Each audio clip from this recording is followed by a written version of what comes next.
नमस्कार। AVI agree clinic की प्रस्तुति चौपाल संध्या के इस अंक में आप सभी किसान साथियों का एक बार फिर से स्वागत है। किसान साथियों, भोजन मनुष्य की मूलभूत आवश्यकता है जिसकी पूर्ति कृषि के द्वारा की जाती है। कृषि न केवल मनुष्य की बुनियादी जरूरतों को पूरा करती है बल्कि संपूर्ण विश्व में इसे रोजगार का स्रोत भी माना जाता है। हमारे विकासशील देश में हमारी कृषि अर्थव्यवस्था के साथ साथ रोजगार के स्रोत के लिए रीढ़ की हड्डी है। कारण हमारे देश में सकल घरेलू उत्पाद में हमारी कृषि का 16% से भी ज्यादा का योगदान है। वैश्विक कृषि उद्योग आज के दिनों में एक महत्वपूर्ण मोड़ पर है। संयुक्त राष्ट्र के खाद्य और कृषि संगठन के अनुसार सन 2030 के आते आते पूरी दुनिया में लगभग 660 मिलियन लोग भूखमरी का सामना कर सकते हैं, ऐसा अनुमानित है।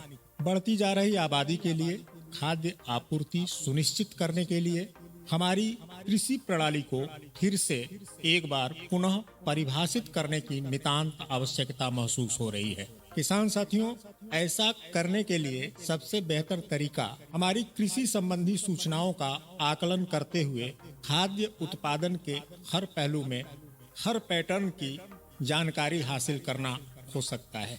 इस क्रम में हम लोगों ने पिछले अंक में कृषि में सूचना संचार तकनीकी के प्रयोगों के बारे में जानकारी हासिल किया गया था। आज के इस अंक में हम लोग चर्चा को आगे बढ़ाते हुए इसी क्रम में कृषि में रिमोट सेंसिंग की भूमिका के ऊपर जानकारी हासिल करेंगे।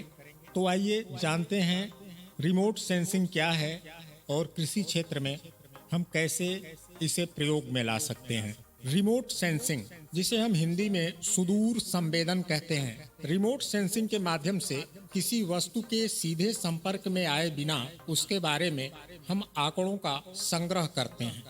अब प्रश्न उठता है कि रिमोट सेंसिंग कितने तरह के हो सकते हैं, तो आइए इसे जानते हैं।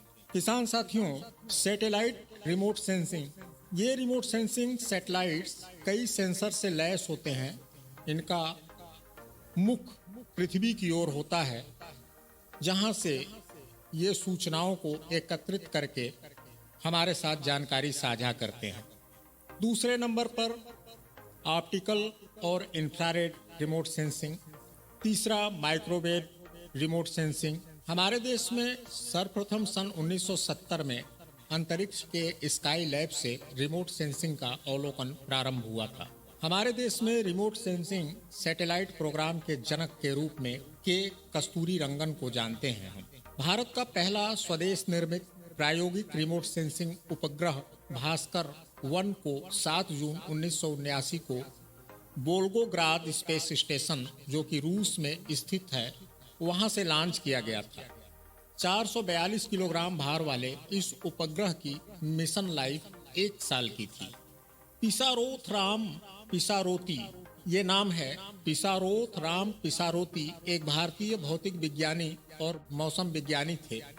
उन्हें भारत में सुदूर संवेदन का रिमोट सेंसिंग का जनक माना जाता है। भारतीय अंतरिक्ष अनुसंधान संगठन, मेरा मतलब इसरो के तहत भारत का रिमोट सेंसिंग कार्यक्रम 1988 में IRS-1A के साथ शुरू हुआ था। इस क्रम में कृषि में रिमोट सेंसिंग की एक बड़ी और महत्वपूर्ण भूमिका है। रिमोट सेंसिंग से फसलों के स्वास्थ्य की सम्यक निगरानी किया जा सकता है। रिमोट सेंसिंग के द्वारा स्मार्ट खेती के लिए कृषि में उपयोग किए जाने वाले सेंसर कृषि सेंसर कहलाते हैं। ये कृषि सेंसर ऐसा डेटा प्रदान करते हैं जो किसानों को पर्यावरणीय परिस्थितियों और चुनौतियों के साथ फसलों की निगरानी और अनुकूलन करने में मदद करते हैं। प्रोफेसर पिसरोथ राम पिसरोटी, जिन्हें हम भारतीय सुदूर संवेदन का जनक कहते हैं, उनके द्वारा सन 1960 के दशक के अंत में नारियल विल्ट रोग का पता लगाने के लिए अपने सुदूर संवेदन संबंधी अग्रणीय प्रयोग किया गया था, जो बेहद सफल रहा। उन्होंने अपने प्रयोगों के लिए उस समय हवाई जहाज का उपयोग किया था।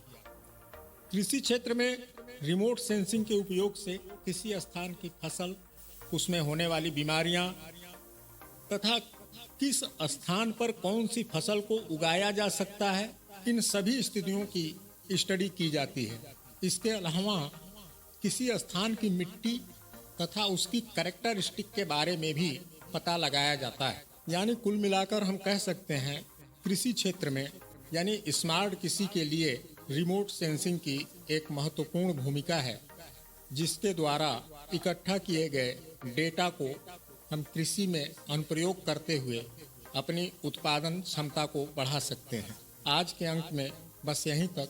अगले अंक में हम चर्चा करेंगे कृषि क्षेत्र में मशीन लर्निंग के अनुप्रयोगों के ऊपर। बने रहिएगा हमारे साथ। आप सभी के लिए ढेरों शुभेच्छा। धन्यवाद।